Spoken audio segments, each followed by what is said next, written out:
Hello बच्चों, let's see this question. The question says the distance of an object from the focus of a convex mirror of radius of curvature a is b. Then the distance of image from the focus is. Question कह रहा है कि एक convex lens है जिसका radius of curvature a है। उस convex lens से एक ऑब्जेक्ट है जिसका डिस्टेंस b है। तो कह रहा है कि उसी कन्वेक्स लेंस के अंदर फोकस से इमेज का क्या दूरी होगा। हालांकि क्वेश्चन में रेडियस ऑफ कर्वेचर दिया हुआ है ए और फोकस से ऑब्जेक्ट का डिस्टेंस दिया हुआ है बी, और पूछ क्या रहा है, फोकस से इमेज का डिस्टेंस। तो देखो, ये जिस फॉर्मूला के अंतर्गत आएगा वो इसका की कॉन्सेप्ट हो जाएगा। तो इसका की कॉन्सेप्ट आ जाएगा एक फॉर्मूला, और उस फॉर्मूले का नाम है न्यूटन्स फॉर्मूला। Newton's formula. अब न्यूटन्स फॉर्मूला क्या है? तो न्यूटन्स फॉर्मूला है x into Y is equal to F square. यहाँ पे x है ऑब्जेक्ट डिस्टेंस, x है object distance from focus, object distance from focus.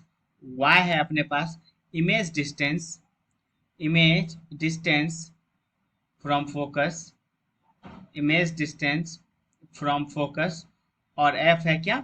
f है फोकल लेंथ, f है फोकल लेंथ। तो अब अपन क्या करेंगे ना, सिमिलरली x, y और f में वैल्यू पुट कर देंगे जो जो अपने पास गिवन है। तो देखो, गिवन क्या है अपने पास?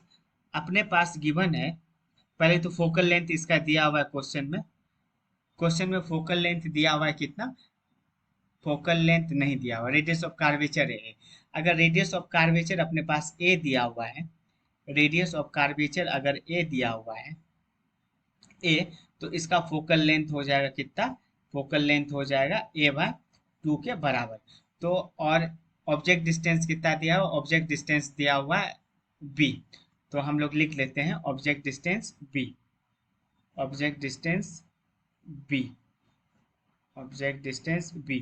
तो बेसिकली हम लोगों को y निकालना है। तो y इज इक्वल टू क्या हो जाएगा? एफ स्क्वायर अपॉन एक्स, और f क्या है? a by 2। तो a बाय 2 का whole square, a square by 4, और x की जगह पे b आ गया, तो a स्क्वायर अपॉन 4b। तो hence option number C is the correct answer. Hope you understood it well. Best of luck.